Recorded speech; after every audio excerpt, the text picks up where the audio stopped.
የማይገመቱ ስሞች ፓርት 2። እሺ ስማችሁን ትናገራላችሁ። ማነው ስም? ሸለመው በድሉ። ሸለመው በድድድ ሸለመው አቆላም ተጻፈ። ሸልሜ አይቆለም። ለምንድን ነው አይቆለም? ሸለሜ በድሌ በለበቅ እኔ ይሄ ስም ተቆላምጦ በፍጹም እኔ ባለቤቴ አቆላምጣ ስጠራኝ ነው ከበፊትም ሸለመውን የማይሆን ነገር ነው።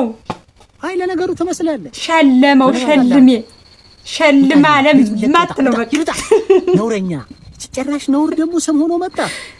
ምን አይነት ስሞች ነው ግን አንተ ልጅ የምታመጣብን? አልጋነሽ ለስንቱ ነው አባትሽ ስም? አልጋነሽ እንኳን አሪፍ ነው። ሙሉቀን አልጋነሽ ከቺቺኒያ ነው ተሰብስባችሁ የመጣችሁት ዛሬ? ደግሞ ባለፈው ሽንት ቤት ነው። ዛሬ ከቺቺኒያ ነው የመጣችሁት አይደል? አልጋነሽ ሙሉቀን ምን አይነት ሰው ያልጋዬ ብለ አቆላምጣ ተፋንዱ ስለሚወደኝ ነው እንደዚህ ብለው ያወጣል። አታፍሪ? አባትሽ ራሱ አያፍሩ? ያልጋነሽ ማለት አልጋ ይመቻላል። ምንቹናል ልጅቱ በቃ አለቀ። ሌላ ምን ታሪክ አለው? ለነገሩ ሰፋ ብለሽ ውጪ ሂጂ ውጪ በእናትሽ